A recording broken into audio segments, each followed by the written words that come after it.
Nous sommes en 5 décembre et vous regardez Génération Télévision, c'est dimanche, c'est l'heure du TV 168.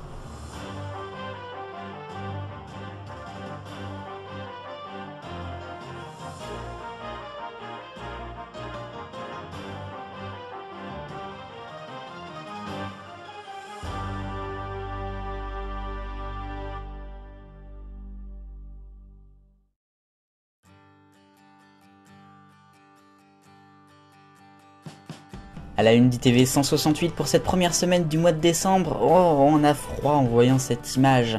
Les marmottes de France 3 qui ont fait les beaux jours de la chaîne dès 2015, d'abord en été, puis ensuite en hiver, en faisant de la musique comme ici, en rejoignant des scènes de cinéma ou alors en train de faire du sport.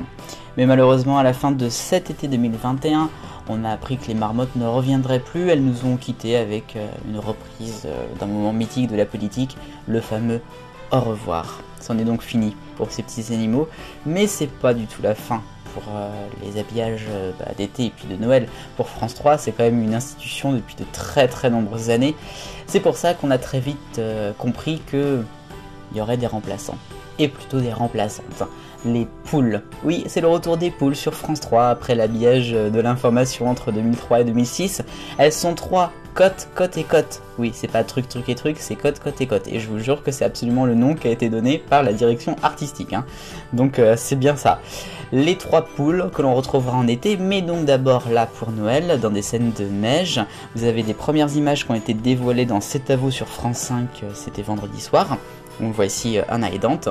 Les poules qui seront déclinées aussi pour les Jingle bien évidemment, et que l'on retrouvera à l'antenne à partir de demain sur France 3. Tiens, soyez là.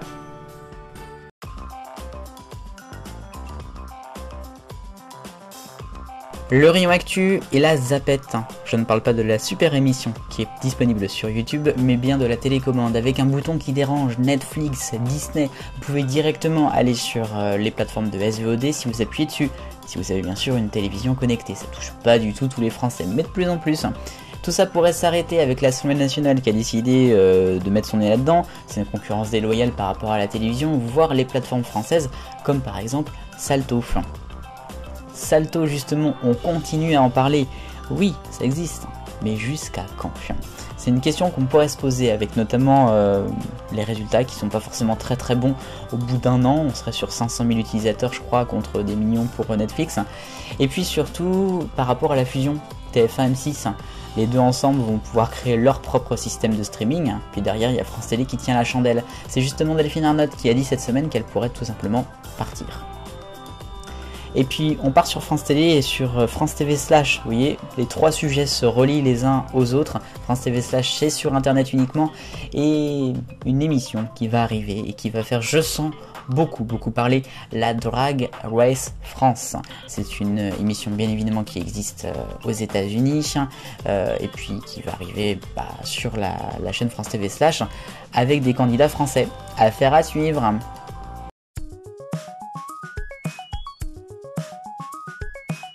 L'arc-en-ciel des audiences, on commence en rouge avec W9 et les princes et les princesses de l'amour vendredi qui finit sa première semaine avec 300 000, c'est très bas. En orange, c'est la soirée du Téléthon sur France 3 vendredi, les visages de France Télévisions n'ont réuni que 700 000 téléspectateurs, c'est en grosse baisse, mais bon. En jaune, envoyé spécial sur France 2, bah oui forcément par rapport à l'épisode avec Nicolas Hulot, ça dégringole, je l'ai mis donc en audience moyenne.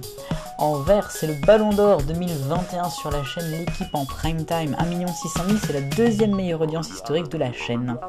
En bleu clair, c'est dans l'air sur France 5 qui a battu son record de saison, je crois jeudi, avec également 1 600 000. Bleu foncé, Objectif Top Chef, un final d'une saison en beauté, presque 2 100 000. Certes, il y avait des Téléthon en face, mais c'est quand même plutôt pas mal. Et puis TF1 est encore en première position avec encore le 20h en violet, 6 500 000. Il y avait Eric Zemmour qui était invité.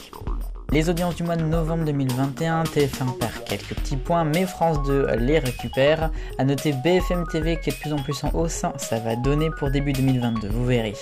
Ensuite, c'est plutôt stable, on a une belle brochette là, à partir des RMC découvertes, 1,8, 1,7, 1,6, 1,5, 1,4, 1,3, c'est dans l'ordre, c'est génial.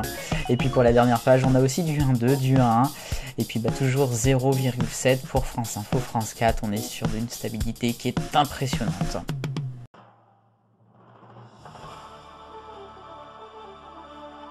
Le Téléthon 2021 s'est achevé il y a quelques heures seulement, très tôt ce matin, c'est une 35e édition qui a vu comme parrain Soprano. Côté émission, peu de changements, on retrouve la même programmation, les mêmes animateurs. À noter quand même le retour des rassemblements de la Force T, avec des émissions en extérieur, ça fait super plaisir. Et puis bien évidemment le Téléthon Gaming qui existe depuis des années, mais là qui a été vraiment mis à l'antenne avec notamment Samuel Etienne.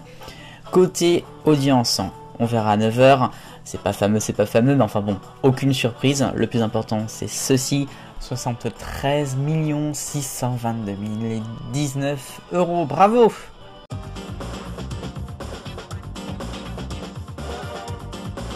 La question 168. Alors le Hit Machine, est-ce que ça vous manque? Eh ben énormément, en première position, mais juste derrière, à 2 voix d'écart, bof. Et en 3e position, le Hit Quash. C'est donc quand même très mitigé pour vos réponses. La nouvelle question de la semaine prochaine, on en a parlé dans la une Passion habillage de Noël, les poules de France 3. Qu'est-ce que vous en pensez? Le lien pour voter dans la description. Merci à vous.